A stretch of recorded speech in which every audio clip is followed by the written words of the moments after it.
സദസ്സിന് വന്ദനം. നമുക്കറിയാം, നാം ഇന്ന് കൊറോണ എന്ന മഹാമാരി അനുഭവിച്ചു കൊണ്ടിരിക്കുകയാണ്. ഈ സാഹചര്യത്തിൽ കൊറോണ നമ്മുടെ ഇടയിൽ വരുത്തിയ ഒരു മാറ്റമാണ് സാമൂഹിക അകലം. ഞാനിന്ന് ഇവിടെ പറയാൻ പോകുന്ന വിഷയവും അതുതന്നെയാണ്: സാമൂഹിക അകലം, മാനസിക ഒരുമ. നമ്മുടെ എല്ലാവരുടെയും ജീവിതം ഒരുപാട് മാറ്റങ്ങളിലൂടെ കടന്നു പോകുകയാണ് ഇപ്പോൾ. ഈ കൊറോണ വൈറസ് കാലം നമ്മുടെ പദാവലിയിൽ പുതിയ പദങ്ങൾ നൽകിക്കൊണ്ടിരിക്കുകയാണ്. അവ വെറും പദങ്ങളല്ല എന്നും ജീവിതശൈലിയിലെ മാറ്റങ്ങളുമായി ബന്ധപ്പെട്ട പ്രതികരണങ്ങൾ തന്നെയാണ്. സ്വയം നിരീക്ഷണം, ലോക്ക്ഡൗൺ, ക്വാറന്റൈൻ, സാമൂഹിക അകലം, ശാരീരിക അകലം എന്നിങ്ങനെ പോകുന്നു ആ പദങ്ങൾ. ഈ മാറ്റം അത്ര മോശമായ കാര്യമൊന്നുമല്ല. ഒരുപാട് വർഷങ്ങൾക്ക് ശേഷം ഭൂമിക്ക് നന്നായി ഒന്ന് ശ്വാസം കൊടുക്കാൻ അവസരം ലഭിച്ചിരിക്കുന്നു. നമ്മളിൽ പലരും ജീവിതത്തിൽ കൊച്ചു കാര്യങ്ങൾ ശ്രദ്ധിക്കാൻ തുടങ്ങിയിരിക്കുന്നു. ഈ അവസ്ഥയുമായി നാം എങ്ങനെ പൊരുത്തപ്പെടും എന്നതാണ് പ്രധാനം. നമ്മളിൽ ഭയമുണ്ടോ, അല്ലെങ്കിൽ കരുതലോടെ നമ്മുടെ ജീവിതം സാധാരണ പോലെ നയിക്കുകയാണോ? നാം എന്താണ് ചെയ്യുന്നതെങ്കിലും മറ്റുള്ളവരെ ബാധിക്കുകയും പ്രതിഫലിക്കുകയും ചെയ്യും.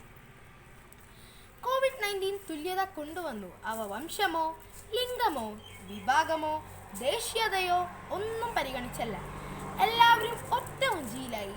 നമ്മളെപ്പോലെ തന്നെ മറ്റുള്ളവരെയും കരുതിയാൽ മാത്രമേ നമ്മൾക്ക് നിലനിൽപ്പുള്ളൂ.